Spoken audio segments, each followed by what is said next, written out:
फलमिदं विषमे समुपस्थितम्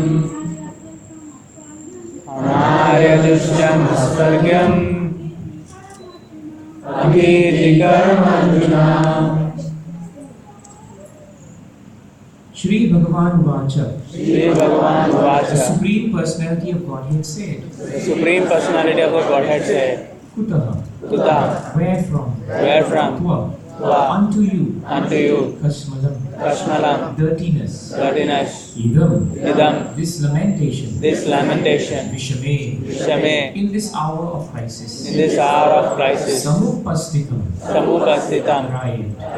Anarya. Anarya. Persons. Persons. Who do not know the value of life. Who do not know the value of life. Jushtam.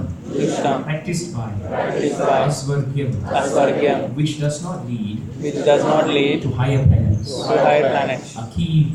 Akirti. Infamy. Infamy. Param. Param. The cause of. The cause of Arjuna. Arjuna. Arjuna. Arjuna. Translation and purport by His Divine Grace A.C. Bhaktivedanta Swami Srila Prabhupada. Jai. Please repeat the translation.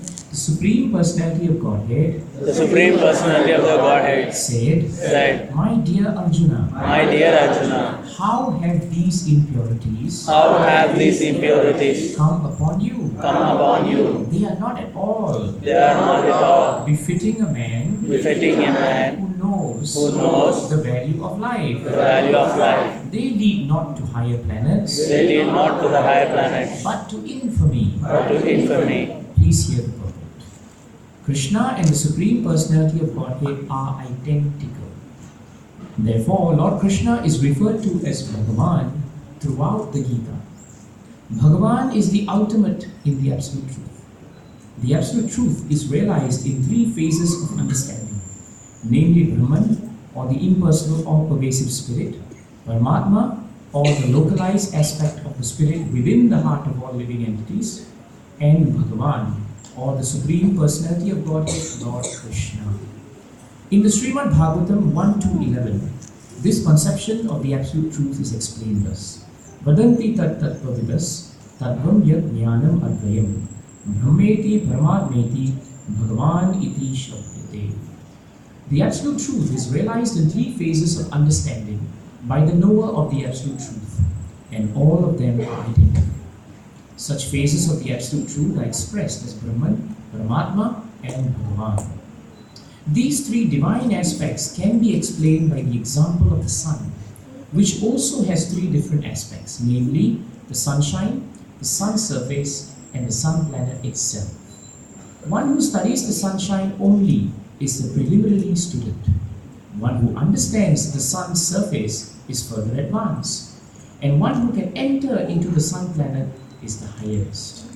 Ordinary students who are satisfied by simply understanding the sunshine, its universal pervasiveness and the glaring effulgence of its impersonal nature, may be compared to those who can realize only the Brahman feature of the Absolute Truth. The student who has advanced still further can know the sun disk, which is compared to knowledge of the Paramatma feature of the Absolute Truth.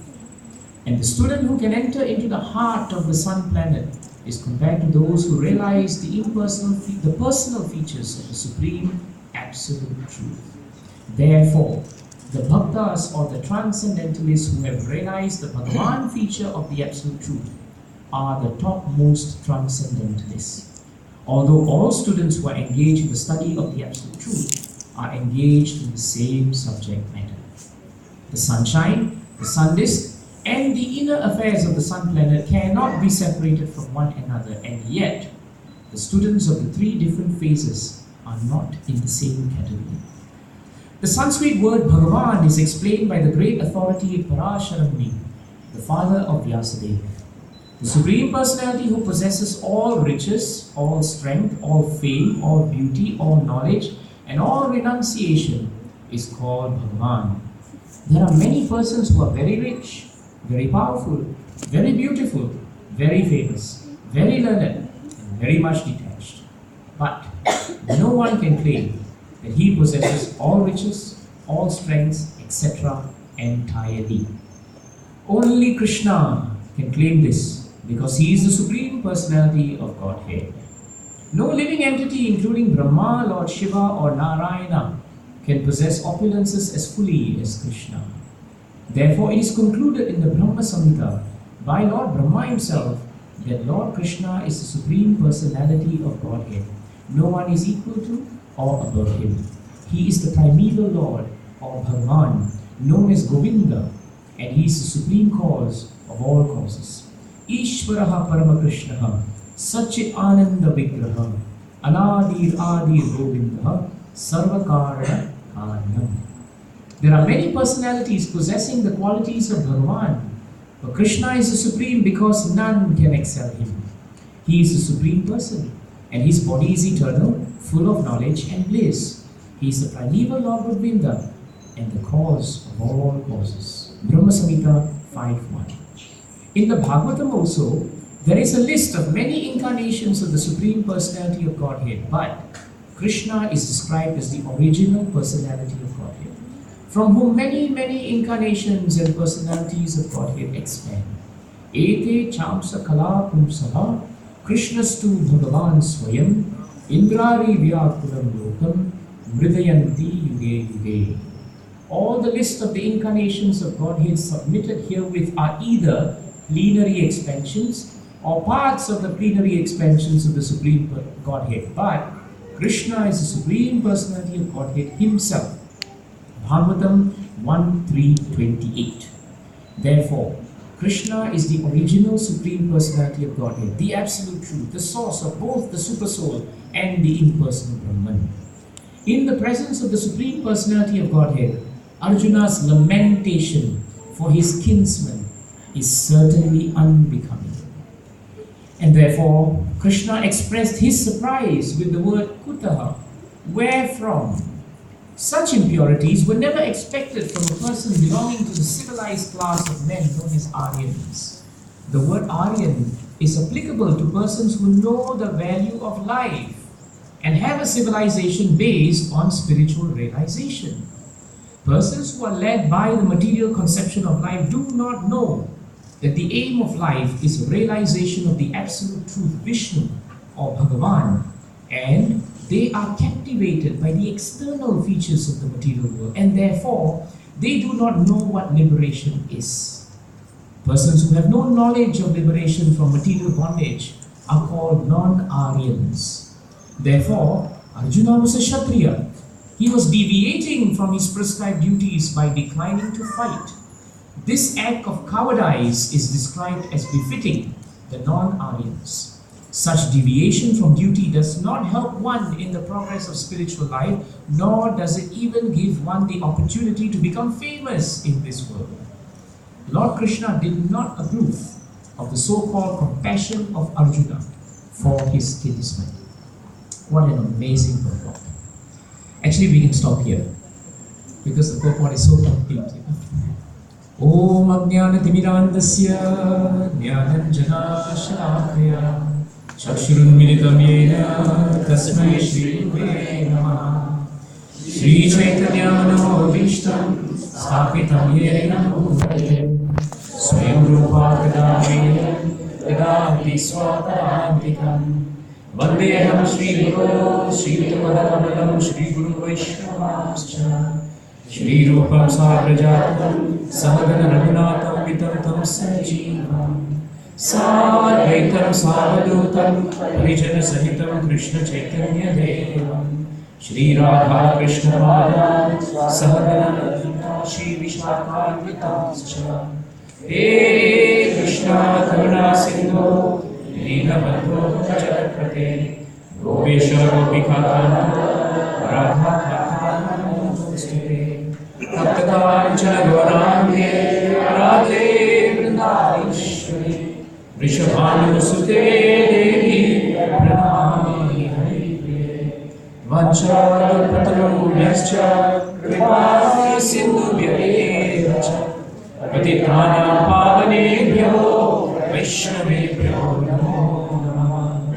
Jai Sri Krishna Chaitanya Prabhu Nityananda Shri Advaita Gadadhara Srivasadi Gaura Bhakta Vrinda. Hare Krishna Krishna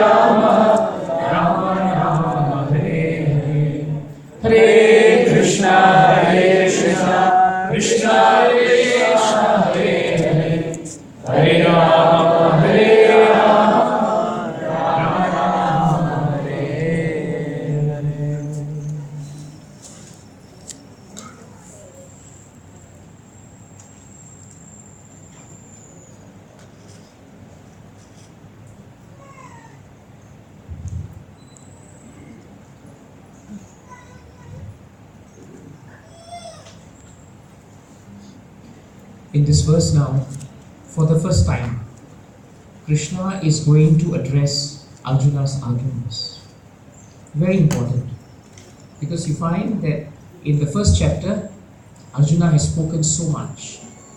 He has literally given many salient arguments, good arguments, to say why I should not fight. And many of his arguments are the same arguments that we will give. We should be very clear that Arjuna's position is that he is always a pure devotee of the Lord. Arjuna is Nitya Siddha. Therefore, he is eternally a pure devotee. So actually, Bhagavatam tells us, Prabhupada says in the purport in the first canto of Bhagavatam, he says that when the mother wants to teach the daughter-in-law of the family, she will avoid teaching the daughter-in-law directly. Sometimes, if you want to teach someone who has just come into the family, it's a bit tricky. And mother-in-law, daughter-in-law, we know this problem is as eternal as this material world. So what Prabhupada writes is that the mother, to teach, very often she teaches the daughter. She tells the daughter, you should do this in the kitchen, you should do it this way. Oh, don't you know we always do it this way? So hopefully the daughter-in-law is within sight and within sound. If the daughter-in-law is within the hearing sight, then it's very easy for her to learn, oh, this is what mother-in-law wants. So Krishna is very kind. He doesn't tell us directly because he knows, that we are very much attached to our false egos. And sometimes it is very difficult for us to accept what Krishna wants. Because of Kali Yuga, we find it very difficult to even accept Krishna's authority. So what Krishna does is that very often in Bhagavad Gita and Bhagavatam, you find that the great devotees of Krishna appear to be put in difficulty. Sometimes they appear to be weak. Parikshit Maharaj took a garland of snake and he put it on the neck of Shamika Rishi. You find Chitraketu Maharaj laughed over the airplane when he saw that Lord Shiva was seated in the assembly of great sages and he had Parvati Mata on the lap. So in this way, we find that Chitraketu Maharaj was cursed. We find Indradyumna Maharaj was sitting down, minding his own business and meditating very hard on the good Lord, when suddenly you find Agastya Muni coming, and when he became very upset that he was not given a nice treatment, he cursed Indradyumna Maharaj. So you find that in Bhagavatam actually, all the devotees are in trouble. They are all in trouble. And if they are not in trouble, they are doing funny things. They are putting garland of snakes on people. They are laughing, because Lord Shiva is seated and then Parvati Mata is seated on his lap. And you think, how come devotees are doing all this? When did they get the license to do all this? But if we don't understand who the devotees are, and if we don't understand the nature of Bhagavatam and Bhagavad Gita, this will become a very difficult thing to understand. What is the point of having Bhagavad Gita and Bhagavatam if all the personalities in Bhagavatam and Bhagavad Gita were perfect? If they were perfect, then we will then put forward another argument to Krishna. We will say, Krishna, Bhagavad Gita and Bhagavatam is not practical enough. Because we don't know what happens when we are making mistakes. Then Krishna has to change Bhagavatam and Bhagavad Gita, and then he has to make people make mistakes. In other words, we find reasons very often to disclaim the spiritual nature of this world. But Arjuna, in actuality, was never in difficulty. Prabhupada makes this very clear in many of his lectures, because he does not want us to offend Arjuna. But if Arjuna was not put in this difficult situation, if he did not ask these arguments on our behalf, then how are we going to find out how to live in this world? This is very important point. So Arjuna is actually the greatest teacher we have, because his teaching is a little bit different from Bhagavan Sri Krishna. He has to come down to our level to teach us how to accept Krishna and how to change the consciousness that becomes the sum total of Bhagavad Gita. This is very important greatness of Arjuna. So you find here that Arjuna has come to a point where he has become very disheartened. He's very sad, And this is something we can all identify with, isn't it? Very often, sometimes the world is such. At some point in our lives, we reach a point where we are either frustrated or we are discouraged. If other people don't give us trouble, then this body gives us trouble. If the body doesn't give us trouble, then our mind gives us trouble. And sometimes it's a holistic concept. The mind gives us trouble, at the same time body gives us trouble, at the same time people also give us trouble. This holistic thing we don't want, but it happens most naturally in this material world. Everything comes together at the same time. So Arjuna was saying, how can I kill my kinsman? There is no proper argument for me to do all this. And at that point of time, Arjuna now stops speaking. And at that point of time, Vyas Bhagavan says, Sri Bhagavan Uvacha. It is Vyas Bhagavan who is saying Sri Bhagavan Uvacha. Of course, Sanjaya is repeating, but Prabhupada in his lecture on this verse in London, he emphatically states at the very start of the lecture, we should know who is stating this verse. And he says it's Vyasadeva. And he says, why is Vyasadeva stating this verse? And why is Vyasadeva saying that Arjuna referred to Krishna as Bhagavan Vacha? This is important point Prabhupada brings up. Because he says, by calling Krishna as Bhagavan, actually Arjuna is reminding himself and reminding the reader of the Bhagavad Gita who Krishna really is. Such questions of difficulty, such moments of anxiety, no one in this material world can save us from. The only person who is capable of saving us from this anxiety is the Supreme Personality of Godhead. So we should be very clear, Prabhus and Matajis, that when we are in difficulty, we should immediately look to the Supreme Authority, Sri Krishna. When we look to Him and we take His instructions, as Arjuna did, then our life will become successful. Then we will understand the true value of life. The word Anarya is given in this verse. Very important word. Anarya is the opposite of Arya. Arya means one who knows the value of life. Anarya means one who doesn't know the value of life. So actually, Krishna has spoken very harshly to Arjuna.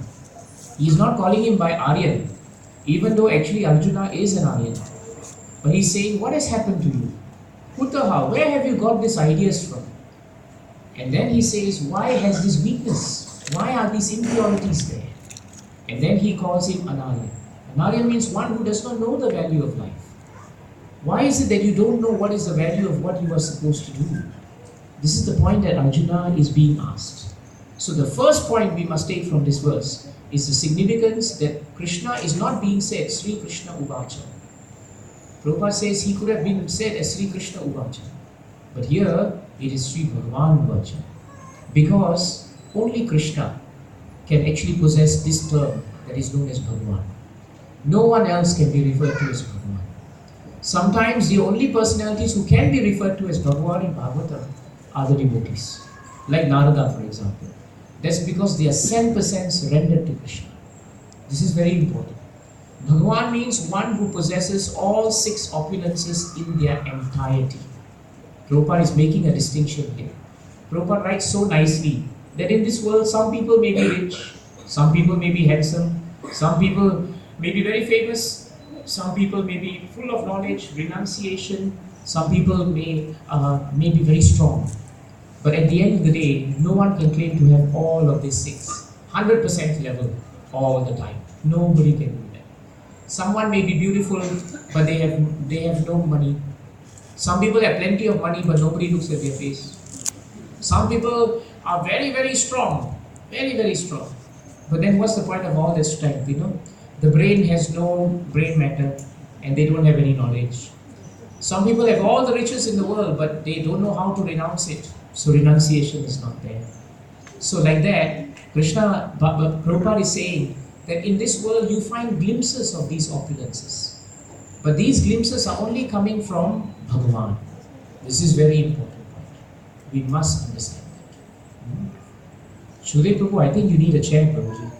You cannot stand there, you know. Can we move a chair from this side for Shudev Prabhu? That will be good. You know. Is it alright, Prabhu? Okay. Yes. But Prabhupada says here that only Krishna has everything. And not only does he have everything, he is the master of all the six. Take for example, when you talk about all rich, nobody else can claim to be richer than Krishna. Why? Because in 10:8 of Bhagavad Gita, what does Krishna say?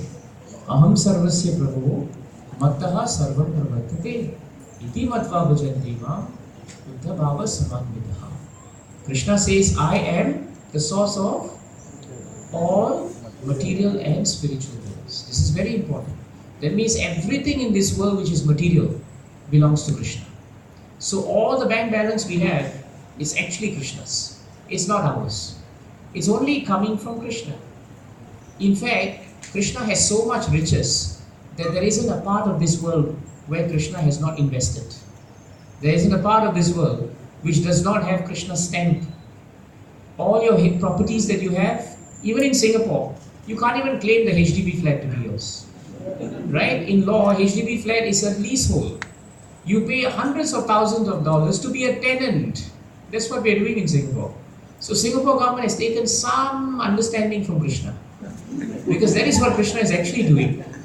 He is giving leasehold on everything that you and I have. This dhoti is on leasehold. The watch is on leasehold. All the saris are on leasehold. The tilaks are on leasehold. Our smiles are on leasehold. Everything we have is on lease. And that means when the time comes, the lease is taken back. Then nothing belongs to us. With all the degrees that we have today, after we leave this world, we will not take a single degree with us. It is not like there is a system in this world where you fax your degree to the next life. And when the baby is born, there is a spiritual fax where the degrees come out with the baby. And then you say, these were the degrees I received from my past life. Nobody gets that. Baby is not born with anything. Nothing. So we should remember this point. Krishna has everything. Whatever we have is borrowed. Ability is borrowed. Strength is borrowed. Time is also borrowed. That is why Krishna is supreme rich. And in Bhagavatam is a very nice statement. While riches are always there, real richness is considered, real wealth is considered to be devotional service. This is very important point. In Bhagavatam it is stated, people may have material wealth, but in Bhagavatam they are not known as Sriman. Sriman is known as a person who has devotional service. This is important. Having wealth does not mean that we have riches, but having real riches means that we have bhakti. And that bhakti is not ours. That bhakti is also given by the mercy of the Lord. Even though that bhakti doesn't need to be separately obtained because it is always in our heart, it is only on the mercy of favorably hearing and chanting the Lord's name that this bhakti comes to manifest. So again, the source of that bhakti is Krishna. This is the greatness of his riches. Nobody can be stronger than Krishna. This is an important point. Who can lift Govardhan Hill the way Krishna lifted it? As a young boy, with his left hand, we are not normally very strong in our left hand, and the last finger of the left hand. Not possible. There are many pseudo people who claim to be Krishna, and they say that, Krishna had many wives, we can have many wives. But if you ask them to lift Govardhan Hill, they will not be able to lift. Not even their handphone they can lift for a long time. Not possible. Eventually it has to drop. So nobody can claim to be stronger than Krishna. The third point that's very important is famous.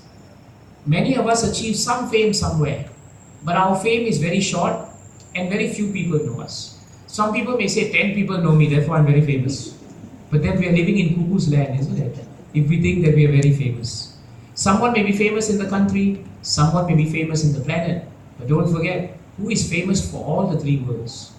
I don't think anyone in Pluto knows who we are, and we don't know anyone in Pluto also. But everyone knows Krishna in all the three worlds.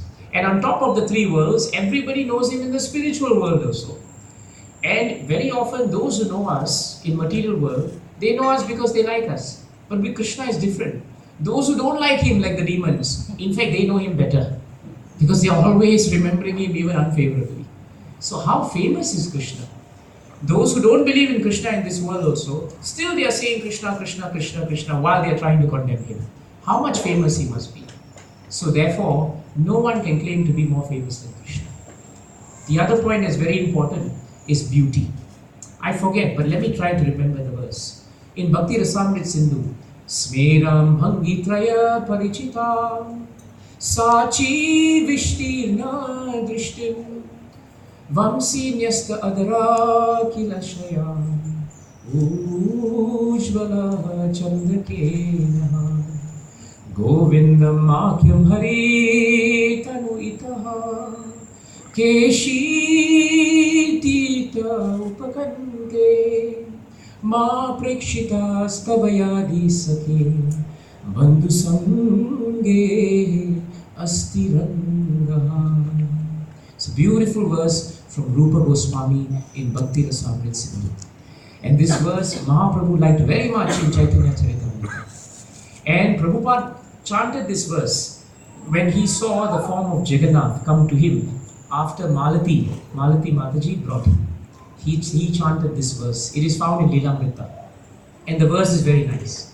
The verse Rupa Goswami says is that, my dear friend, if you do not want to forget your friends, if you do not want to forget society, if you do not want to forget your family, then please don't look at this young boy whose name is Govinda. He is standing on the banks of the river Yamuna beside the Keshi Ghat. He has a beautiful smile and he has a flute which is on his lips, and his lips look like blossom twigs. He has a beautiful form which is three-bended, and he's giving you a sidelong glance. And he's so beautiful that he appears very, very wondrous in the wonderful moonlight that is coming. If you see him, my friend, then Rupa Goswami says, you will forget friendship, you will forget love in this material world, you will forget your family, you will forget society. So Rupa Goswami says, please don't see this boy. Please don't engage yourself in worshipping this boy. It's a very nice point.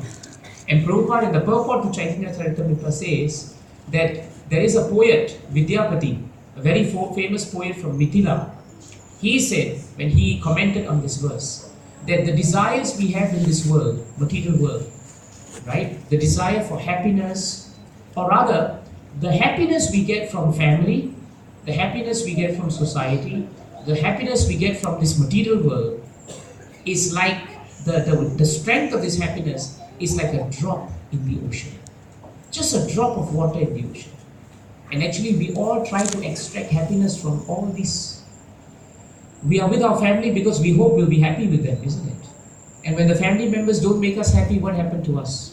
We are very depressed. We look around society and we want society to make us happy. But very often we find, hey, society always slaps us on the face. We are sad. Then we say, at least I have friends, But eventually the friends also, one day they're good friends, one day they're not so good friends, one day you're my best friend, another day you're my worst friend. So in that way, the happiness that we think we can extract, Vidyapati says is like a drop. But he says, the happiness that the soul wants from this world is like a never-ending ocean.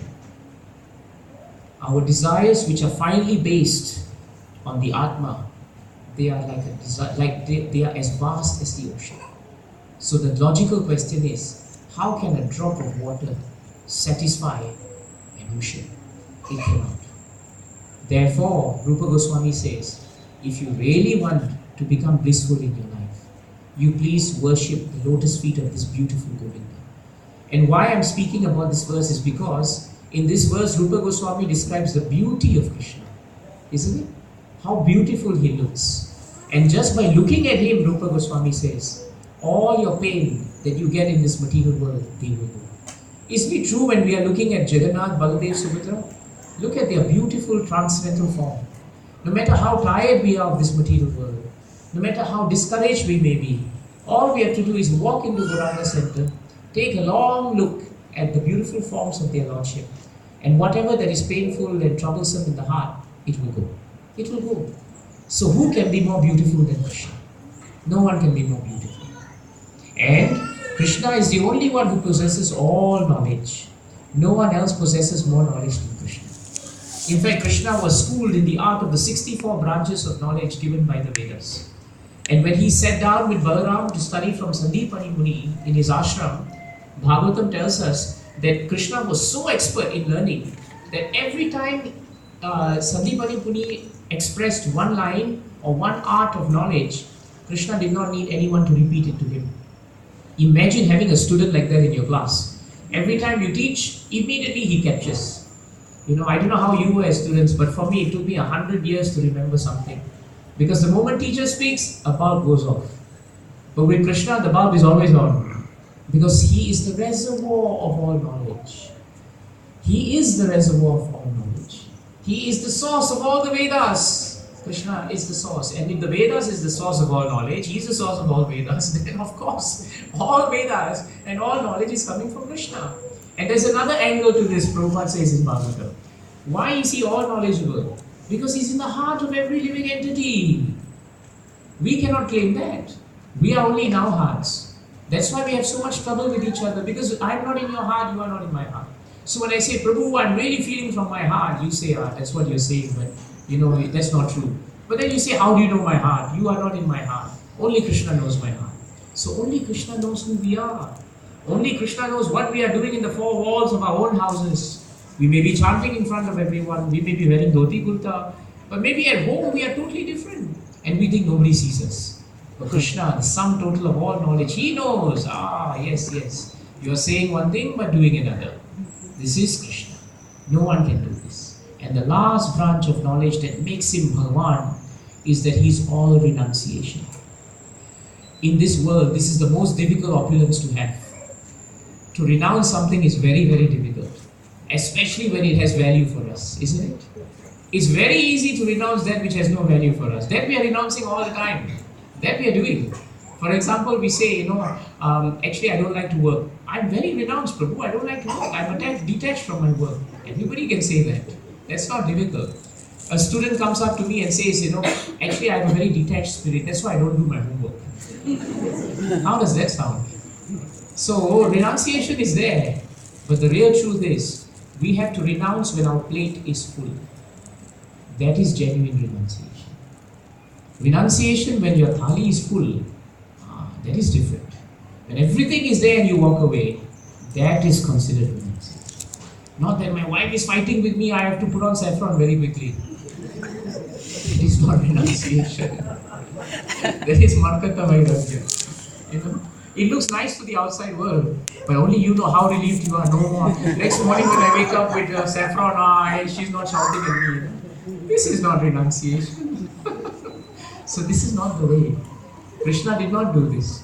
Krishna was in the assembly of the gopis, and he was with the topmost transcendentalist who absolutely absorbed only the Bhagavan feature of the Lord that is stated here.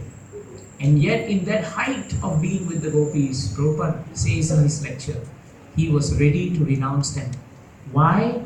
Because the slightest moment of pride came in their heart that only Krishna is with me. And at that point, Krishna is the supreme teacher. And he wanted to bring down a notch that feeling that came in the hearts of his devotees. So he renounced. Even though he was completely attached and completely dependent on his pure devotees, still he was ready to renounce. This is the greatness of Krishna.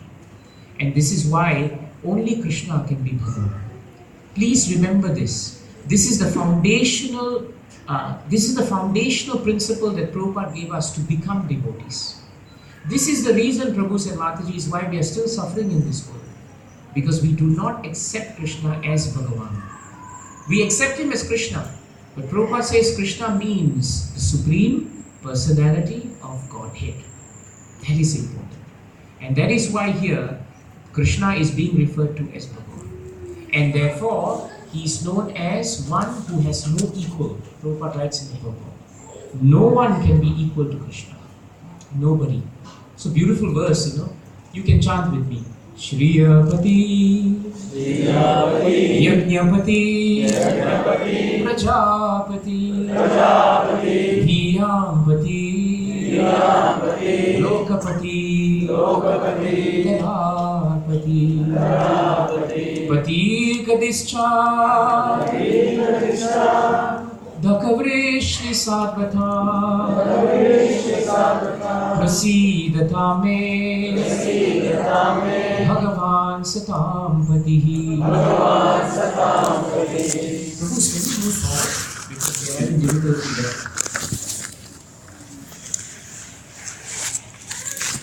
Badrinath Maharaj said, in your Gauranga center, there's a high chance of falling down. I was worried, how much? Because our standards very high. He said, so I meant to say. If you're not careful, that's how you're going to fall down. So this verse complements what Bhagavan is. Because very nicely, Shukadev Goswami says, Patihi means the controller. So Krishna is the controller of all opulence. He is the controller of all sacrifices. Everything that we sacrifice, Krishna is controlling. He is the object of our sacrifice. Krishna is considered to be the Lord of all the living entities. Everything which is alive, only Krishna has a right to it. We don't have a right to it. Shukadev Goswami says, Diyam Patihi, very important. Krishna is the Lord of our intelligence. That's why Arjuna is asking, Krishna is asking in this verse, why? Why have these impurities come onto you? What has happened to the intelligence of Arjuna? Because the Lord, Dhiyampati, is actually the Lord of all intelligence. Then Shukadev Goswami says, he is Lokapati and Dharapati. He is the Lord of the planets, he is the Lord of this earth. Then he says that he is also Patir Gatis Chandaka Vrishni Sarvatam. He is the Lord and Master of all the auspicious dynasties like Vrishni, Andaka, Bhoja, Yadu dynasty. All these devotees, he is their Lord. And at the end, Shukadev Goswami says, my Lord, please be merciful to me. This is the mood in which we must approach Bhagavan. That's why Prabhupada writes very nicely here that Prabhupada says that when we approach Krishna as Bhagavan, then he is the sum total of all perfection. Prabhupada also says in this verse that Bhagavata makes it very clear that even though Krishna has three features, Krishna is known as Brahman, that means we know him as his all-pervasiveness, his effulgence. At the same time, a higher realization of Krishna is when we know that Krishna is in the heart of everyone. And the highest realization is that he is Bhagavan as explained before. And Prabhupada gives a very simple example that we can all follow. Everyone knows that when you see the sun, you are very far from the sun. And very often what happens is we are more in touch with the sunshine. But if you think the sunshine is the sun, that's not accurate, isn't it? Sunshine is sun, it's coming from the sun, but it is not the same as the sun. This is an important point. Then, one who goes beyond the sunshine, if he enters into the sun disk, for example, then if he moves towards the sun rays, sun disk, then he's closer. He's got much closer to the sun already. But ultimately, Prabhupada writes, one who actually comes closest into the sun, who enters and knows who's the proprietor of the sun, then he is complete in his understanding of the sun. It's like you see the address of Gauranga Center, and then after that, just knowing the address is not enough. It is all pervasive because it's everywhere, but it's not enough. Then what happens is you take a bus. Now you take a bus to Gauranga Center, you're coming closer now. You're getting closer, but you're not yet there. Now you walk into Gauranga Center. Now you're in the sun disk. Now you're very close already. That's why the Paramatma feature is there. But if you enter here and you don't know who owns Gauranga Center, then your realization is incomplete. But if you enter and you see Jagannath owns Gauranga Center, then you know Gauranga Center in its totality. This is the point that Prabhupada is saying. It's very simple.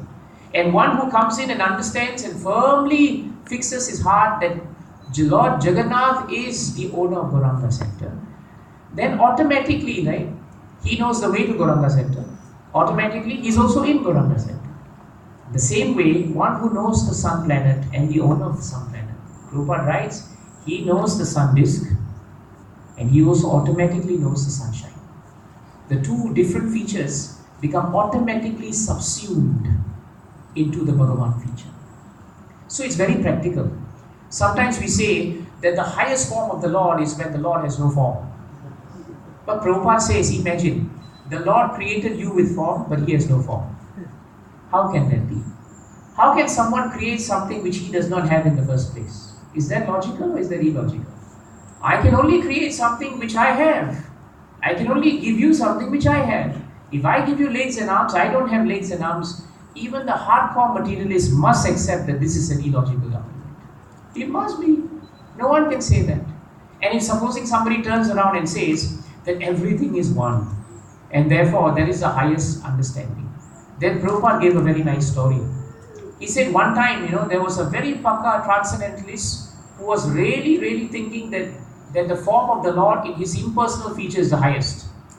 And of all things, he went on yatra with a devotee who convinced that Bhagavan feature of the Lord was the highest. So as they went up on yatra, they were discussing the different philosophy. The impersonalists kept saying, you don't understand. The highest form is when all these different airs which are found in different receptacles, when you smash that pot, that same air becomes one with the air. That is the highest perfection. Then the personalist, the devotee said, no, the highest perfection is to understand that even though you have a branch on the tree and there are two birds on the tree, the two birds are separate. And one bird is always watching the activity of the other bird, and that bird is never implicated. Therefore, Bhagavan is there and you are separate. So they went on, and the impersonalist was not hearing him. He said, you don't understand. When you come to the point where you are convinced that the form of the Lord which is formless is highest, that means anything yet that you have is one with anything else that is there. They have all the same quality. This is very dangerous, because after a while what we start thinking is, actually, why should I worship Jagannath? Because I am Jagannath. Better I do arati for myself. You see?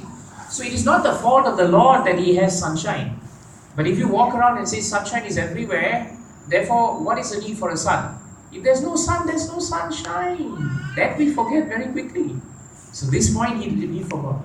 So because yatra was in the mountains, it became very cold in the night. And they had a single blanket, too small for them to share. So the impersonalist and the devotee, after talking, they stuffed off the fire, and then they decided they were going to sleep.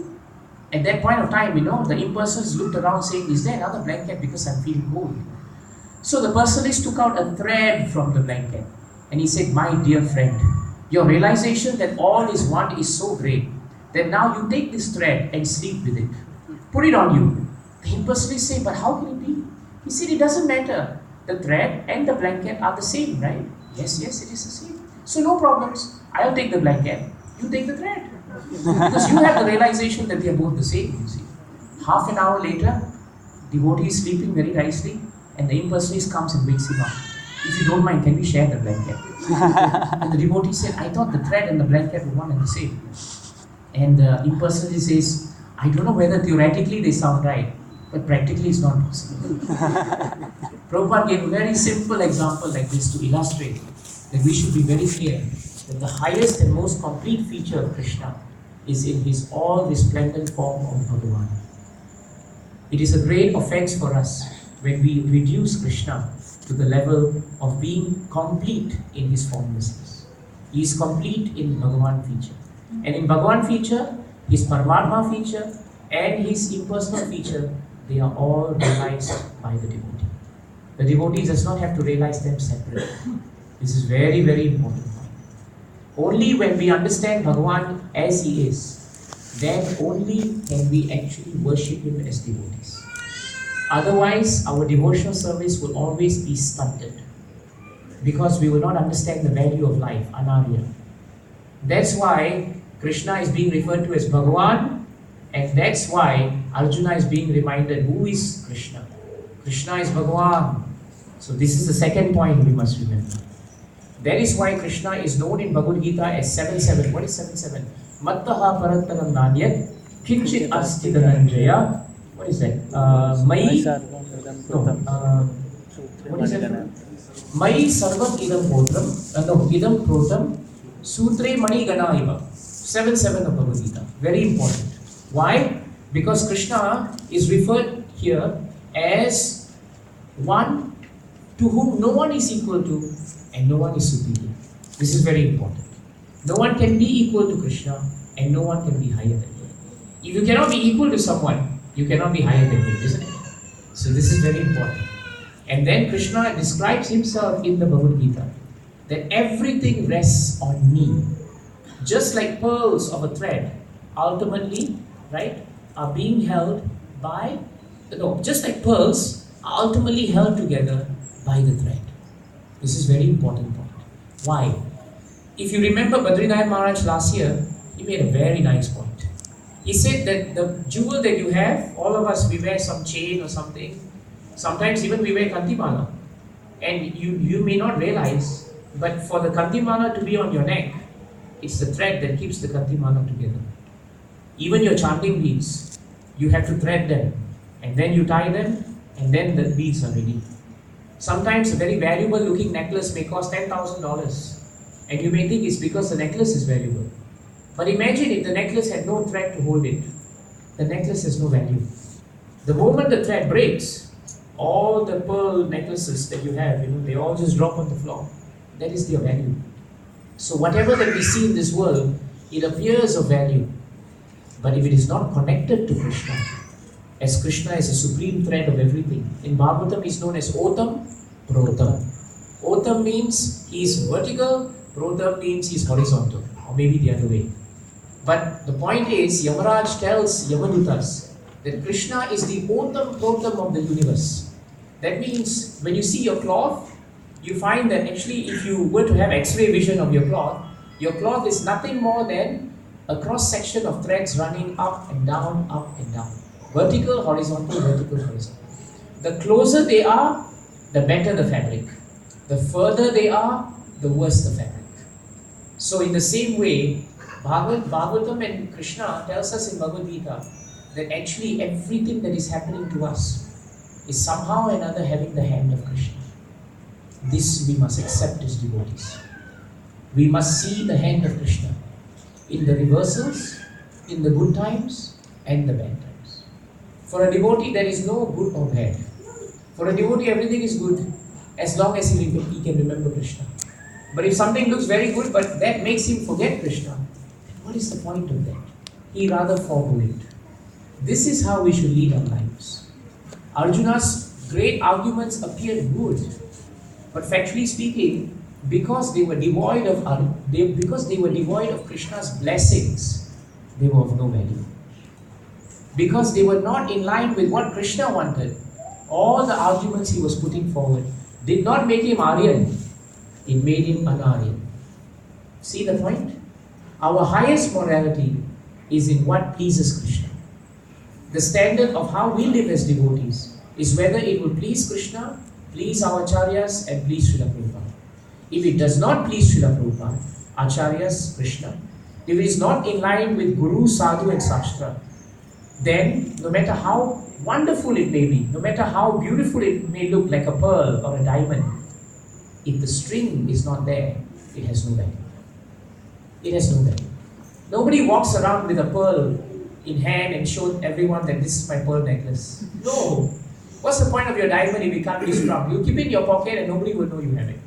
And if you walk around showing your diamond, there's every chance that somebody will rob you. Right? So both ways, the diamond is of no value to you.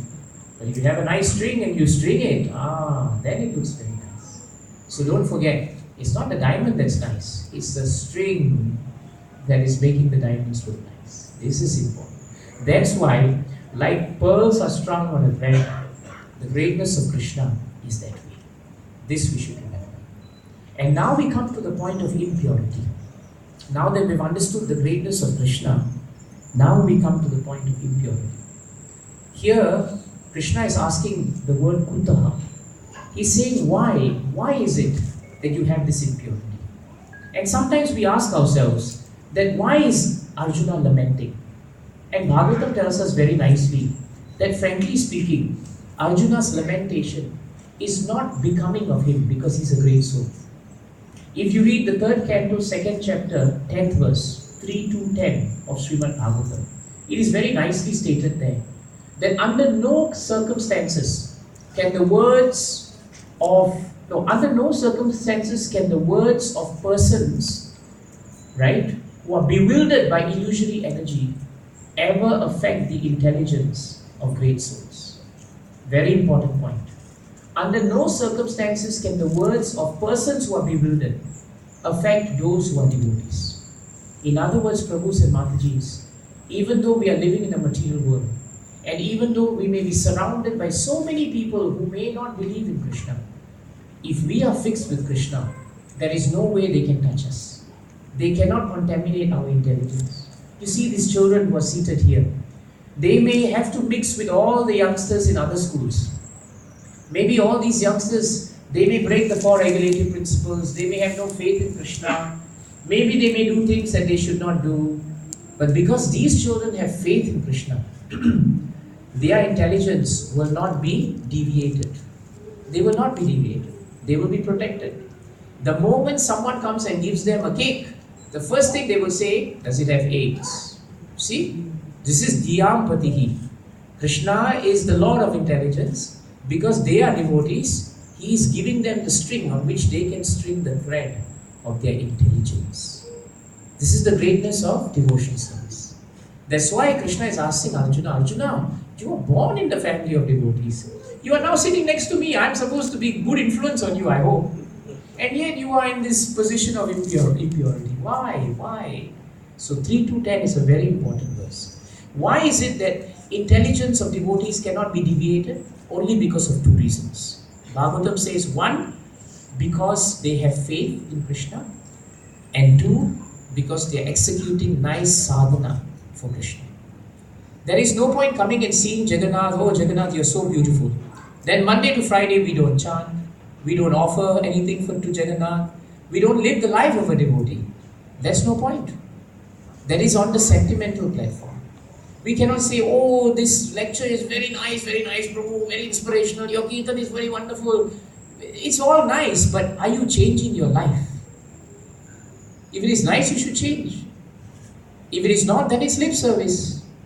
Oh, Prabhupada writes very nicely, I like to hear Prabhupada, but we don't change. What's the point? These children are better.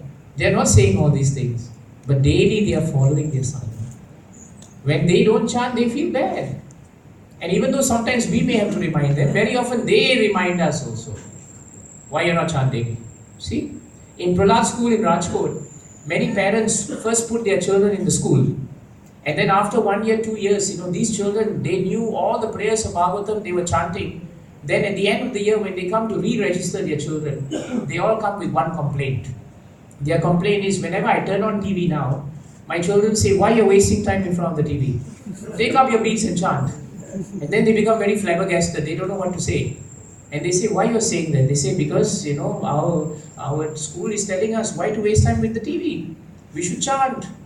When we chant, Krishna gives us transcendental television. That television, when you switch on, you can see Krishna. And when you see Krishna, you don't need to pay, anything. There's no Star TV, this TV, that TV. This TV is eternal.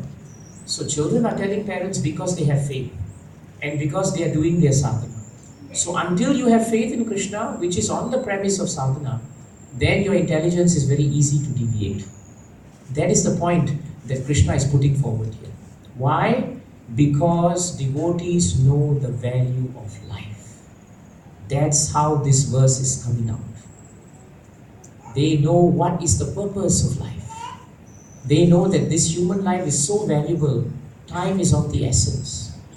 Do we all really think that there is a guarantee that if we do not remember Krishna at the end of this life, then in next life we will automatically get human birth? Isn't that highly presumptuous? Isn't that filled and laced with subtle pride? It's a dangerous argument. Prabhupada always warned us about this. Where is the guarantee that in next life you will not be an insect? There is no guarantee. So we should not waste any time. Now itself, instead of fighting with material world and thinking this is a big problem, that's a big problem, the biggest problem is you and I are not thinking of what is the value of your life. That is the big problem. We always say, never mind, in 2 years I'll settle down to become serious devotee. In 2 years you may see Yamaraj, then what is going to happen? We will say, never mind, this is a very difficult year. Once I finish everything, I'll be fine. But the difficult year means that you have to remember Krishna. That is the point. I've said some people, they establish a plan, covering 4 lives. First life, 4 rounds. In second life, 8 rounds. In the third life, 12 rounds. In the fourth life, I will finally do 16 rounds. When is that going to happen? It may not happen. So this is very important. Please remember, it is nicely stated in Bhagavatam that those who are intelligent, they do not run the risk of having misconceptions of the value of life even at the last moment of their lives. Arjuna was already having a misconception. This is the example that he's setting so that we learn from this. His misconception was, this family is mine. My relatives are all mine. My scope of job description is different from yours. You don't have to consider all this. I'm the one killing them. You see? I. I'm getting married. You don't know what it means. I'm in trouble. You don't know my family. Like this we speak always. I. And because of this material concept of life, the purport is we cannot remember Krishna. This is the meaning of impurities. So the conclusion to the verse is, Arjuna's impurities have come because of the material conception of life. We have mixed up matter with spirit. And because of that, we designate everything we see as matter. And because we do not want to follow the way of devotional service, in the end, we become frustrated in our sadhana. And what happens? Because we don't know the value of life, we use our mind and not our intelligence to understand the value of life. But the nature of the mind is, it will tell you that the value of life is in matter. Because mind's nature is material. So why should the mind tell you anything about something spiritual? Mind is a material composite of matter. So why should it tell you something about spirit? Only the Atma can tell you something about spirit.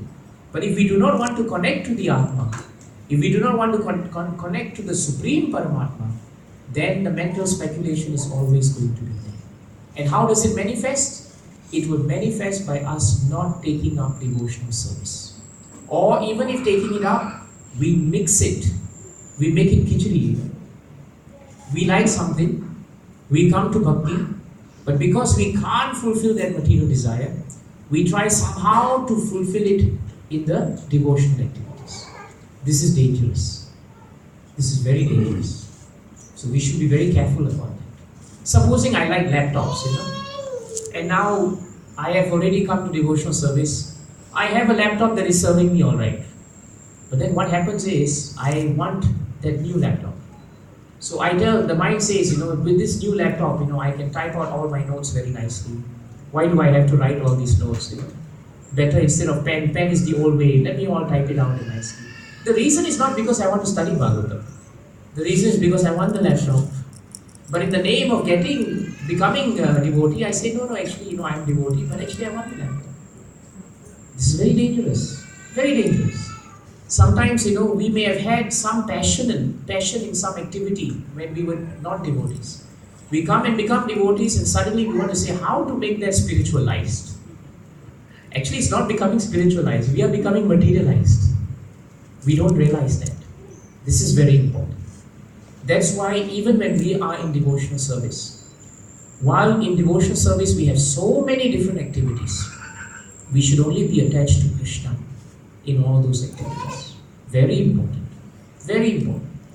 If we are distributing books for the pleasure of the Lord and the devotees. If we are cooking prasadam, we are not cooking it because it's my passion to cook.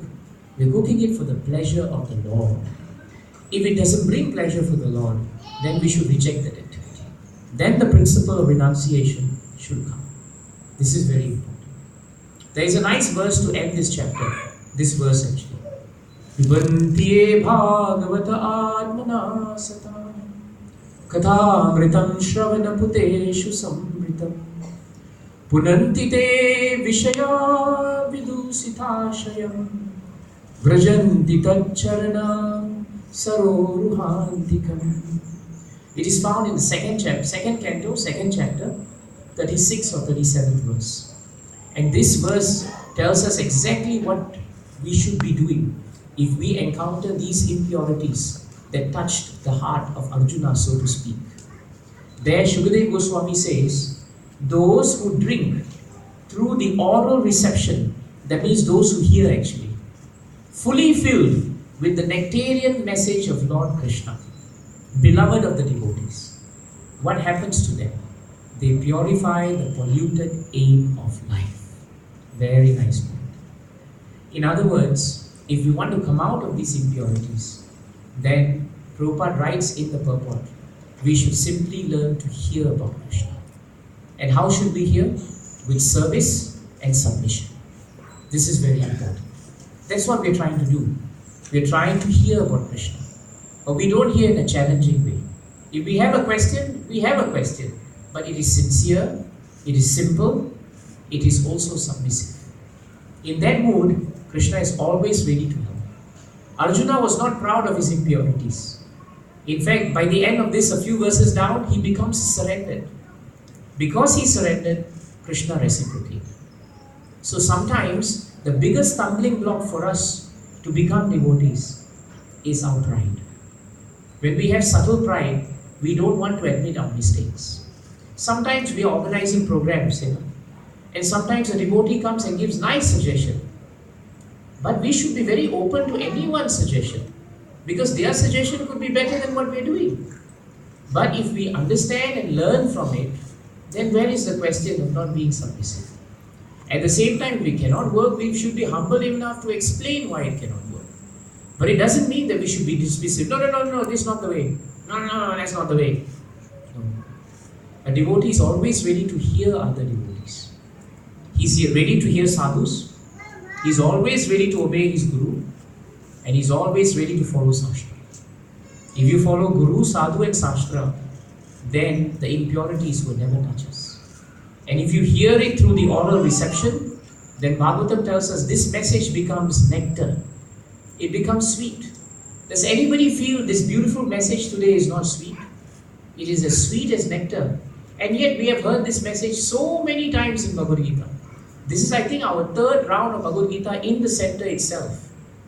That's 3 times already we have gone through. We are now back to chapter 2. Last 1.5 years ago we did one time, and at the beginning of the center again we had finished it. So we have heard this. Prabhupada has about 5 or 6 lectures on this, and yet every time we hear, it is nectarian. Why? Because we are trying to be submissive. There are professors and great geniuses of the world who cannot understand the Gita. Why? Because the mood is not submissive. Therefore the impurities cannot go away. Children, adults, it doesn't matter who we are. In front of Krishna, we are all his children. In front of Jagannath, we are all very small. In front of the sadhus, who are we? In front of our spiritual master, we are like an insect. This is the mood we should have. And that's why Bhagavatam tells us, those who drink this oral reception, what happens to them?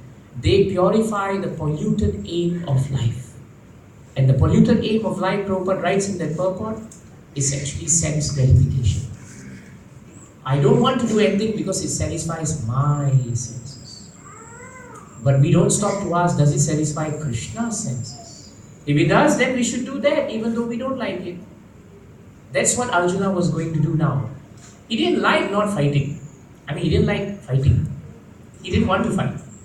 But when he hears Krishna, and when he submits to Krishna, then he learns to do something he doesn't like, but for the satisfaction of one whom he worships and serves. That's why the practical point I can always share with you all in devotional service is, learn to do the services you do not like. It's very helpful to purify the heart.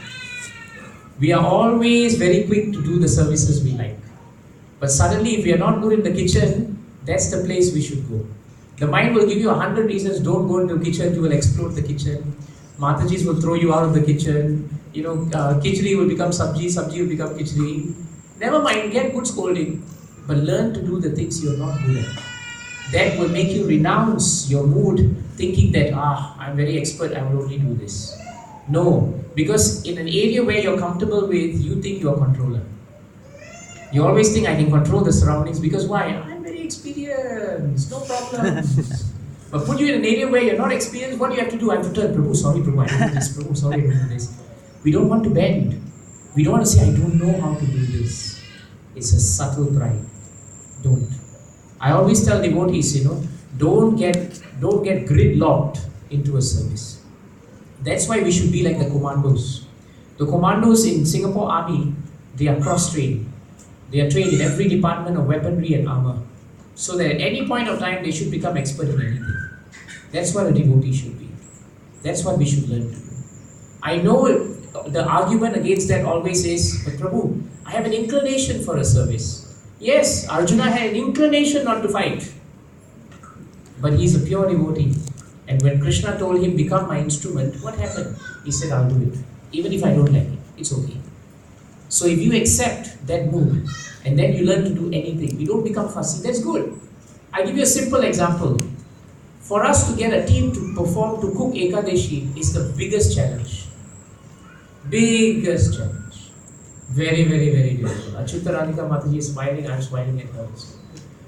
And that is why we are not coming to the standard that where we should have Ekadeshi fast being observed, we are not doing it because we don't have a team of devotees who say, I'm ready to do it.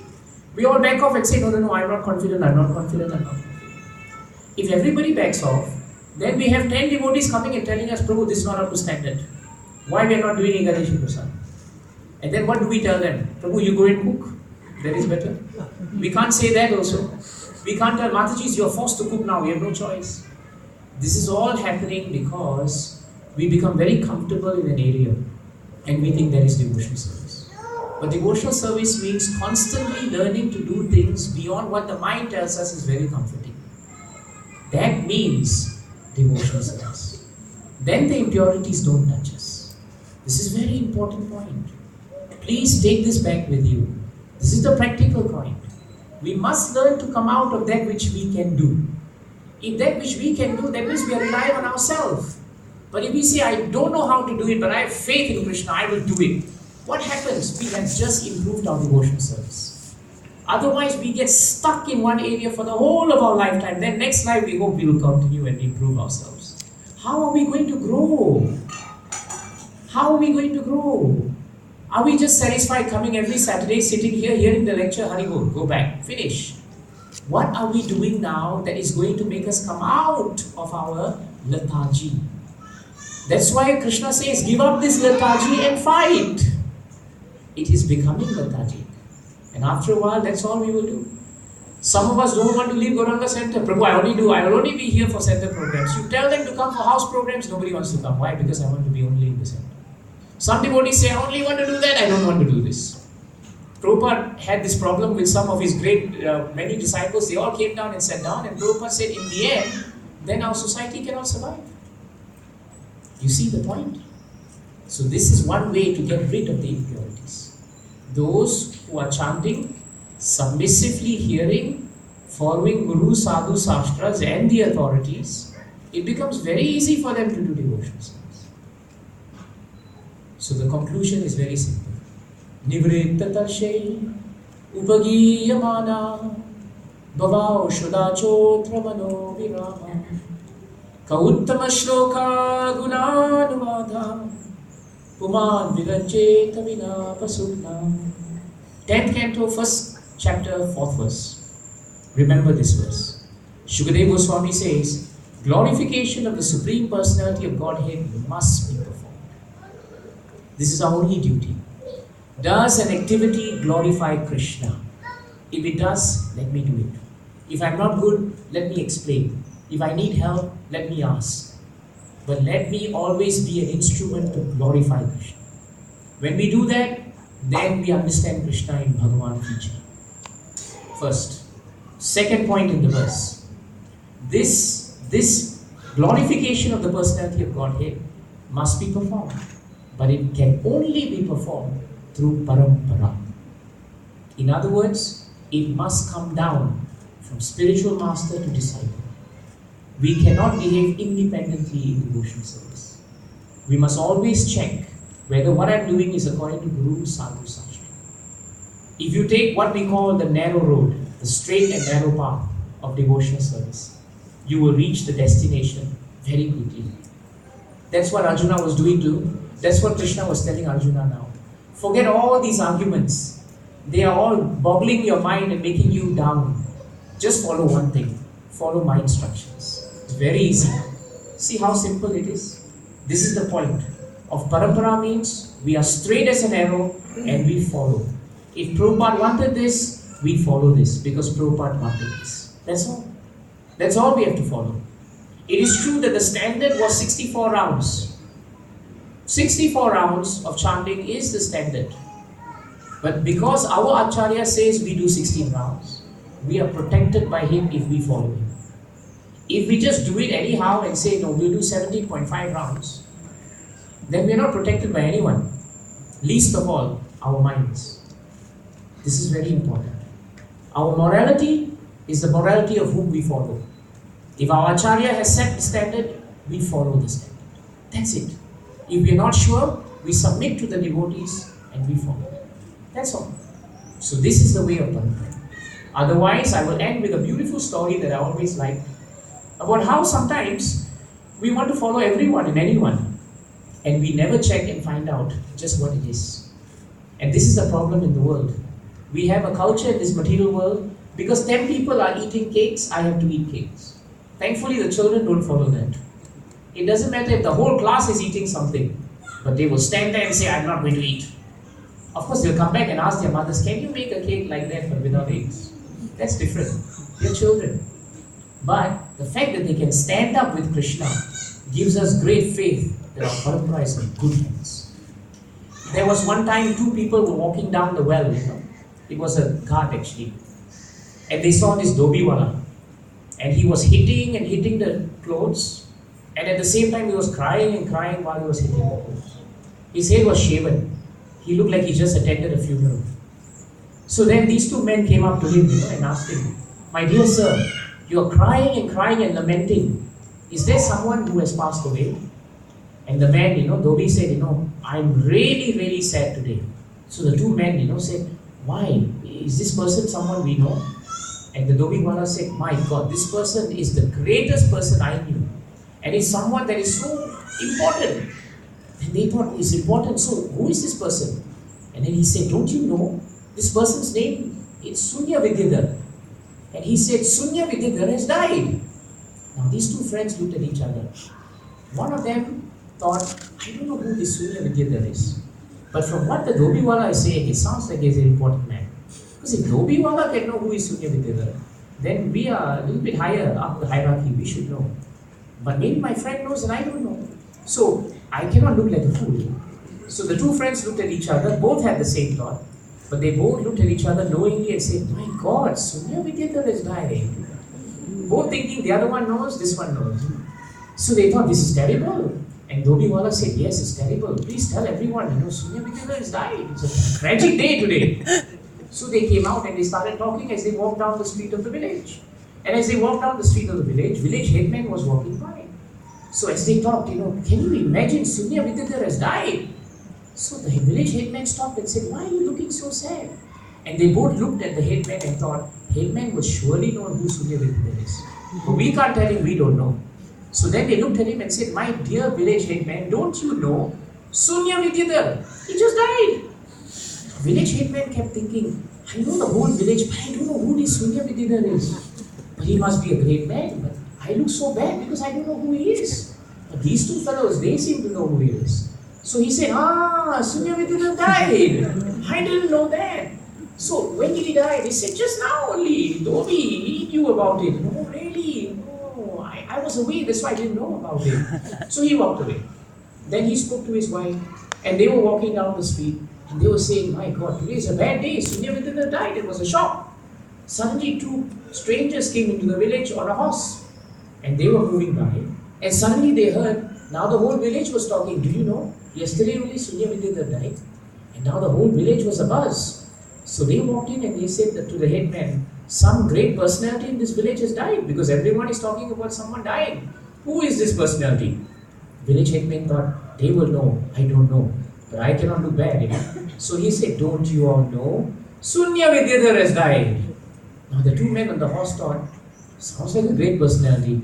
Whole village knows about them. We are coming from the king If we don't know, it looks really bad. So they also shook their head. This is really bad. When did he die? Just only he died. So the two people on the horse said, we must go and tell the king. Yes, the king will be very sad that Sunya Vidita has died. So they go back to the king. They get off. They walk into the assembly.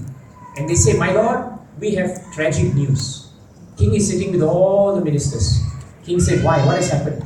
A terrible tragedy has fallen. The great Sunya Vididhar has just passed away.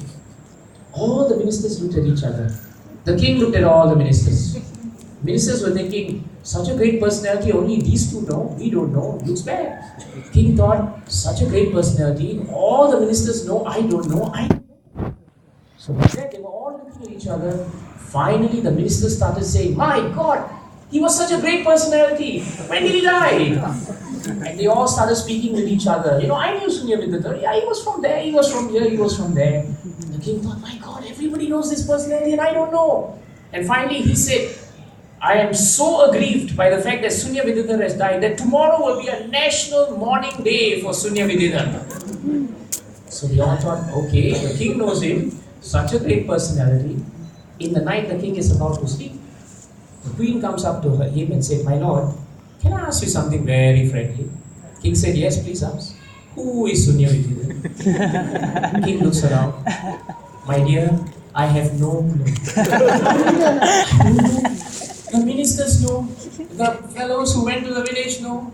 The villagers know. The Dhobiwala knows. How can I not know? And I'm king. So can you do some investigation to find out who is Sunya Vididhar so that I don't lose my face to everyone? So the king asked the queen asked the persons before. They asked the persons in the village. The village headman said, these two fellows. These two persons says, go to Dhobi. Dhobi knows everyone. So finally the king and the queen came to this Dhobiwala, who was still sitting there in the ghat with his clothes, shaven-headed, and still crying, and saying, Sunya Vididhar has died. So the king looked around and made sure only queen and him were there. And then he asked, Dhobiwala, you know this Sunya Vididhar. He is such a great personality from what I come to know. Can you please enlighten me who is this great personality? And Sunya Vididhar and this Dhobiwala looked at him, and he said, don't you know who Sunya Vididhar is? He's my donkey. He is the donkey who took good care of all my clothes, who saved me all the time, who bore all the burdens of my clothes, who was my loyal friend, who never shouted at me even when my wife did. This Sunya Vididhar just died yesterday, and I thought I should do the greatest rites for him, and I should do it for him. It's a simple story, but it tells us one thing, that if you do not follow knowledge which is given to you by authority, and if you simply look around the world and hear from people that this is right and that is right, someone told me this is good, someone told me that is better, in the end, the only person who becomes the greatest of the greatest fools will be those who think Sunya Vididhar is anything but a donkey. So we should not become donkeys. Jai Grantaraj Srimad Bhagavatam ki. Jai. Srila Prabhupada ki. Jai. Srila Gurudev ki. Jai. Jai Gaura Premanande. I can take one question, if that's okay. Is there a question anywhere? Are there any violent objections? Yes. Oh, there's a violent objection. Okay. Maybe Prabhu first? Yes. We have a mic. That's good.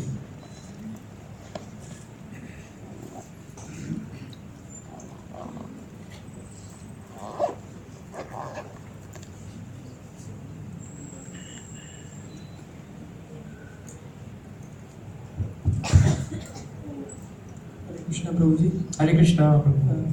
Prabhu, sometimes we know that the happiness in this material world is just a drop of ocean, and the happiness of spiritual world is the ocean. But sometimes we still, knowing it on a mental platform, we don't realize it. So how to make that realization stronger so that we don't forget in day-to-day dealings? If we perform the chanting of the holy names and our sadhana very seriously with our heart, Krishna will control our mind. The devotional service will calm down the effects of the mind. That is the straightforward way of the acharyas. If we serve the devotees in a loving, submissive manner, And if we take the association very seriously and be inspired, then in the association of devotees we develop attachment to Krishna. And when we have attachment of Krishna, we develop more association with devotees. And in the association of devotees, our sadhana becomes inspiring. And when our sadhana becomes fixed because of association and attachment, then the mind becomes calm. But that does not mean that the mind will not flare up. Mind's nature is to flare up every day, every minute, every hour. Prabhupada was asked this question, that the sadhus should be free of sex desire. Prabhupada said, no one is free of sex desire. Sex desire is there, but the sadhu discounts it. In the same way, no one is free of the dangers of the mind. Mind is always knocking on the door, Prabhu. You can't stop it. Krishna made the mind. You have to respect it. You have to, right? But having respected it, you should put it in its place. The biggest problem devotees have is the misconception that when I take up nice sadhana, the mind becomes dead. No. The mind's nature is always to inquire and to become difficult. But if the mind is not snapping at your heels, then you will never work hard to become a devotee. In that way and in that attitude, the mind is a friend. But if you think the mind is there for you to fulfill, then the mind is your greatest enemy. So a devotee never says that when I've come to devotional service, all my problems go. In fact, 90% of us will realize the moment I take up bhakti, all the problems come. Isn't it? And they don't come 1, 2, 3, they come 10, 12, 13, like that. They all come. Some people say, I'll get married to a devotee and my married life will be very good. 2 months later, you see their face is blank. They say, what happened? Oh, I thought he was a devotee. And the husband says, I thought she was devotee. And we tell them, as devotees, you're very good, but as husband and wife, you're terrible. It happens. So we learn to learn one thing about the world. Just because we become devotees doesn't mean material nature is going to stop. It will continue because it is part of Krishna. But because we are taking shelter of devotees, Prabhupada, Acharyas, Guru, Sadhu, then that is being suppressed. Once you accept that, it becomes very easy to live as devotee. When you cannot accept that, you live your whole life frustrated, thinking there must be a switch off button somewhere that I can't find. There is no switch off button. There is no switch off button. Is that helpful? Good. Prabhu? Thank you, Prabhu, for the class. Yes. Prabhu, you mentioned about that we hear a lot that we should use our strength in serving Krishna. And you also mentioned that we should not, I think the example which you gave about the laptop, and that we shouldn't be too carried away and exploring that as an opportunity to sort of exercise your material ambitions. So how do we, Prabhu, take both of these angles? Because we hear that we should use our strength. Prabhupada used to say that if somebody knows this, we just get him to do that. Yes. And you mentioned this. So how do we take it forward? If someone's very good with computer, for example, we get him to get on the computer. But if he says, I don't like this computer, then we already know something is different. If he wants to use his skills, it doesn't matter what computer he uses. Unless you give him a very bad computer. He may say, Prabhu, the least I need is just this. If you give me this, I'm fine. That's fine. So supposing you are trained in a particular field, maybe you're good in the corporate world, and you come here and we ask you to help us, raise finances or work out something. You use all your skills for Krishna now. But if you say, no, I can only do this for a fee, then we know why you're using it. But if you say, well, I need this, I need that, and you become very demanding, then it becomes difficult. So a devotee must be moderate. He should know his strengths, and he should know that he can use it for Krishna. But he must also search his conscience, that am I using it really for Krishna? Or am I just venting it out here because, in the name of Krishna, at least I look like a devotee? That honesty must be there. But that honesty comes with serious sadhana. When sadhana is nice, you are serving the Vaishnavas and you are becoming attached to Krishna, then you find Krishna as a super soul from within will actually prompt you. You will get the understanding that this is not right. And maybe sometimes the super soul comes in the form of devotees. Krishna within and Krishna without. The spiritual master guides us. He tells us don't be too much attached to this. So that way, we learn to cultivate our life in such a way that we learn to walk the middle path. That is very important. And particularly in a world where we have so many things that can distract us, it is very easy for this to eventually overtake us. So we have to be very careful. If I'm a lawyer and I'm trained in law, and I'm supposed to advise, for example, the GBC on legal work, and if I become puffed up and think, well, I know everything and they don't, then I'm mixing my devotional service. Because while I'm performing an action, I'm also imbuing pride into what I'm doing. Instead of becoming servant, I'm trying to become master. That is sometimes dangerous. And in that mixed devotional service, as Kapila Dev says, I will do devotional service in the mode of passion.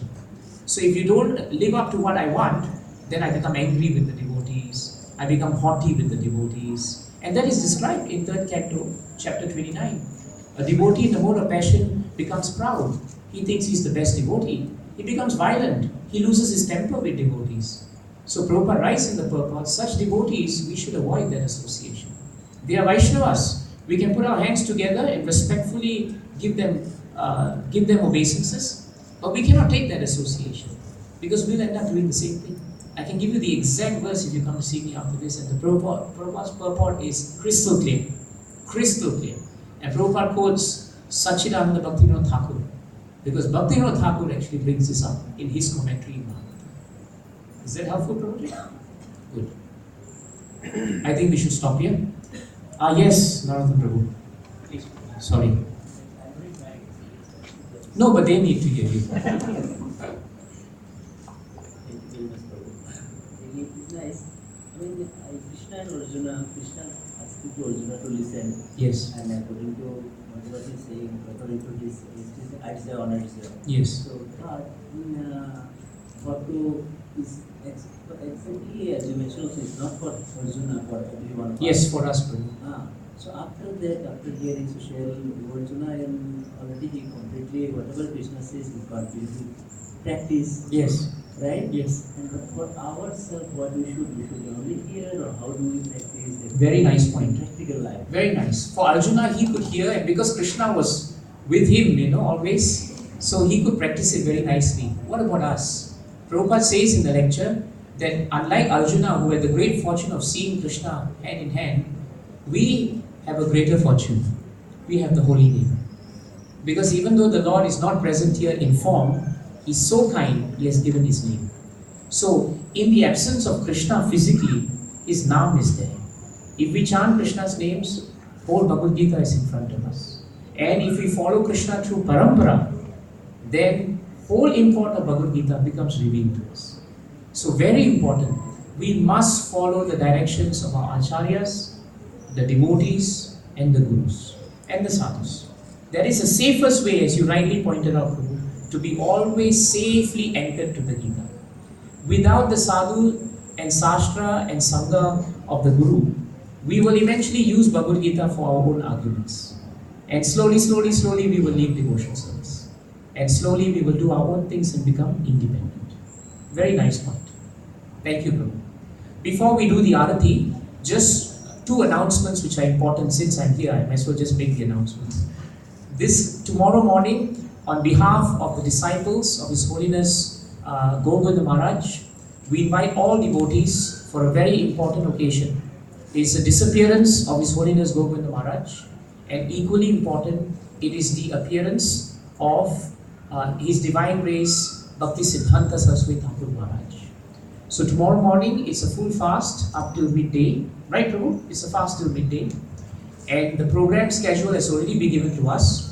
In the morning we will start with the program glorifying His Divine Grace Bhakti Siddhanta Saraswati Thakur Maharaj, and then after that we will have the program where we will hear Govinda Maharaj's lecture. And it's those of us who may not have had the great fortune to actually see Maharaj, we can hear him. It is the same, if not even greater. So please take this opportunity, if you are here, to come to the center and take shelter of the pure devotees of the Lord. Bhakti Siddhanta Saraswati Thakur Maharaj and His Holiness Govinda Maharaj. We are very fortunate that we have this opportunity. Don't miss it. Then after that, next Saturday, we have the great occasion where we have the chariot festival that the Senkang temple normally organizes. And this year is the 10th anniversary, right, Prabhuji? Of their, is it the 10th, is it the Kumbhabhishekam this year? They're doing Kumbhabhishekam this year, huh? Okay, so it's a big program. from 5:15 to 8 p.m., we will gather at one of the blocks down. Okay, Anchorvale? Rivervale Plaza. We will gather at Rivervale Plaza, and if you remember, there's a beautiful stage. We have a chance to sit there and do kirtan from 5:15 all the way to 8 p.m. That's amazing, isn't it? Out in the public without license. Huh? That's very nice. The license is given by Krishna. At the same time, we can keep a book counter, we can do book distribution, devotees can come and sing and dance. There will always be a minister coming as a guest of honor. There will be many other members of the public. We can move around, we can distribute anything which is acceptable. So Ramanandra Prabhu is working on this, and our sincere desire is we need a strong team of devotees to do the kirtan. Okay? So devotees who are interested to do the kirtan, very important. We should come together, either see me or see Ramanandra Prabhu. If you don't see me, I'll just chase you from Monday to Thursday, and we will form a good team. We are targeting between 15 to 20 devotees on stage. If we have that, I can tell you we'll bring the whole house down, because we'll have nice chanting of the holy name. At the same time, simultaneously, Yogesh Prabhu informed me today that the king of Puri, is actually going to be in town.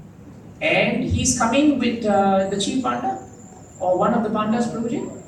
Okay, so they are coming to Singapore and they are having a program at the NUS. Okay, more details on that. It's about 200 seater capacity, and they have about 60-70% of attendance. They have graciously invited devotees to come and join them, because the topic that the Maharaj will be speaking on is actually the glories of Jagannath. Jagannath Puri as a dham, and the glories of Jagannath.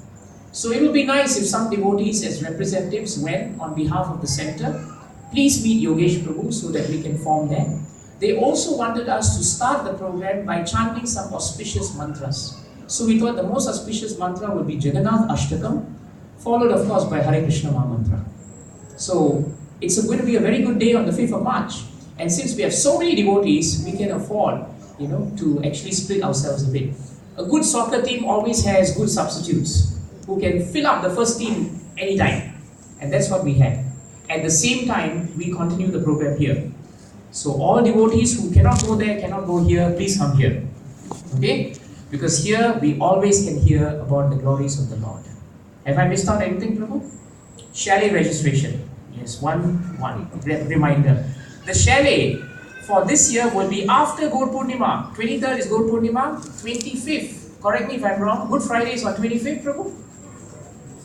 24th is Good Friday. So of course Good Friday means it's a Friday. Yeah? So on a Friday, the chalet starts Friday, Saturday, Sunday. But we can enter the chalet on Thursday? Thursday evening we can start gathering. Now, we are going to invite devotees to go back there at the back. Ravi Sharma Prabhu is there. He's not the counter, but he's going to be managing the counter. Register your interest and your participation, because it's limited capacity. But I'll tell you why this chalet is nice. His Holiness Badri Narayan Maharaj is going to be in Singapore for that entire weekend. And he is very excited to join us for the chalet. Okay? So please think, Maharaj will be there. He'll be conducting some very good activities for children, for adults. He's asked me for some topics and he's happy to do it. And if you have had time with Maharaj, Maharaj doesn't have a full stop. He is so happy to preach about Krishna and he's so excited to come and join us. So it's limited participation. Of course, the programs in the center also continue. And we may just negotiate with Maharaj to come here on a Saturday evening for a while to take the class and then quickly run back to the chalet. Let's see how it goes. Okay? No other announcements? Let's stand up. Prabhu, what's the announcement? Sorry? Panguni Uttram. Yes, I'm sorry. One last announcement. Panguni Uttram is the chariot festival where we have the second Rath Yatra of the year. The first is on Thaipusam, the second public one and the only public one for this part of the year, which is really open. The rest at the stadium is actually Panguni Uttram. So, very nicely, every year, His Grace Kadambakanda Prabhu puts a good team together with a lot of enthusiasm. And this year, Prabhu is again telling us that the program will be on. The only interesting thing is, it's going to be on 23rd of March. That's Gaur Purnima. It will be in the morning, Prabhu, from about 10 till midday. Now, I think we can afford to all be enthusiastic about it, isn't it? Think about it. We are all fasting. What to do at home if you're going to just fast? Better you come out, chant Krishna's names and faint. It's still better. Nothing happens, isn't it? So, for those of us who are thinking, I can't do it, think about it. It's not in the evening. Dinavasa Prabhu and Raghunath Prabhu will of course need devotees for services for Guru Purnima. The rehearsals for the drama will continue. But then there's a whole load of other devotees here. So I myself am personally committing to Pangani Uttaram, and I would request many devotees to come and chant the holy names of the Lord in the morning. It's a great way to please Mahaprabhu, because that's what Mahaprabhu wants. We have a chance on that day to chant the holy names of the Lord. So are we going to do it or not? Haribol. Haribol. That's a very soft Haribol. Are we going to do it or not? Haribol. Very nice. So now this is what we're going to do. We will have two kiosks. Kadambagana Prabhu will be the second point. I do not want a sentimental idea of we will do it. Let's go up to him and give names and commit that we will do it. I think that's good, because then we know we have 5 to 10 devotees for sure. And after you commit and we run after you, you have to commit even more. Okay? I think it's a good idea. Let's do these two. Otherwise, we're closing Prasadam counter. We're not going to serve Prasadam. Thank you very much. Hare Krishna. Hare Krishna. Jai Jagannath Baladev ki Jai.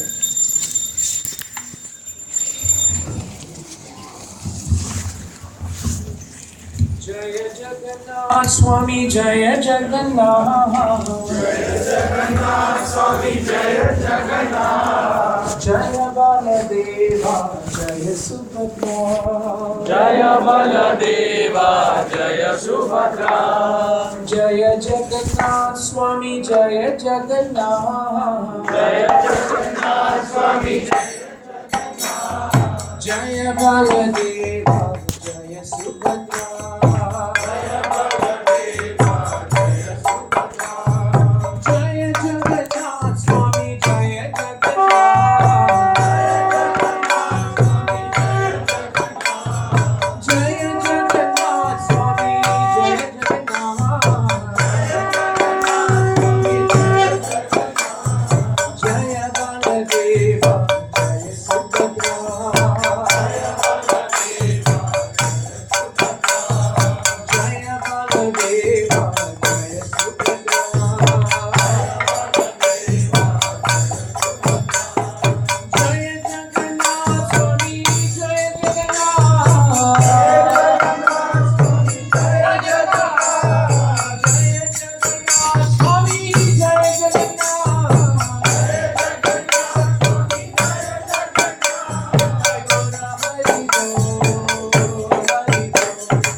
Hare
जय ओम विष्णुपाद परमानंद परिव्राजकाचार्य स्तोत्र स्वस्ति पति दिवान ऐसी भक्ति विराट स्वामी श्री जय जय ओम विष्णुपाद परमानंद परिव्राजकाचार्य स्तोत्र स्वस्ति divine ways to the Bhakti Siddhanta Saraswati Maharaj. Jai. ISKCON founder, BBT founder, BI founder, Bhakti Kalachetra founder, His Divine Ways, AC Bhakti Vedanta Swami Shri founder. Jai. Namacharya Shri Haridas Thakur ki. Jai. Shri Shri Sadguru Swami Prabhu ki. Jai. Ananta Gauri Vaishnavi ki. Jai. Prem se kaho Shri Krishna Chaitanya Prabhu Nityananda Shri Advaita Gadadhara Srivasadi Gaura Bhakta Guru ki. Jai. Shri Shri Radha Krishna Gopa Gopinath Shyam Kunda Radha Kunda Guru Jai. Shri Vrindavan Guru Dham ki. Jai. Shri Mathura Dham ki. Jai. Shri Mayapur Navadvip Dham ki. Jai. Lachal Purushottam Cheta Jagannathpuri Dham ki. Jai. Chakratita Vyavam Cheta Dwarkapuri Dham ki. Jai. Gangamai ki Ramai ki. Jai. Srimati Tulsi Vrindai Devi ki. Jai. Sama Samaveda भक्तवृंद की जय, श्री हरिनाम संकीर्तन यज्ञ की जय। हरे कृष्णा महामंत्र युग धर्म की जय। ग्रंथराज श्रीमद् भागवत की जय। Thy Gaura Premanand. Hari Hari. All glories to the Assembly. Hare Krishna. All glories to the Assembly. Hare Krishna. All glories to the Assembly. Hare Krishna. All glory to Sri Sri Guru and Sri Gauranga. All glories to Srila Prabhupada ki. Jai. Are we going to?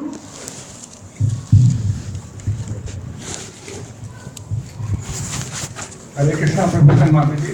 A short announcement before we move to honor prasadam. Are there any devotees who have come for the first time?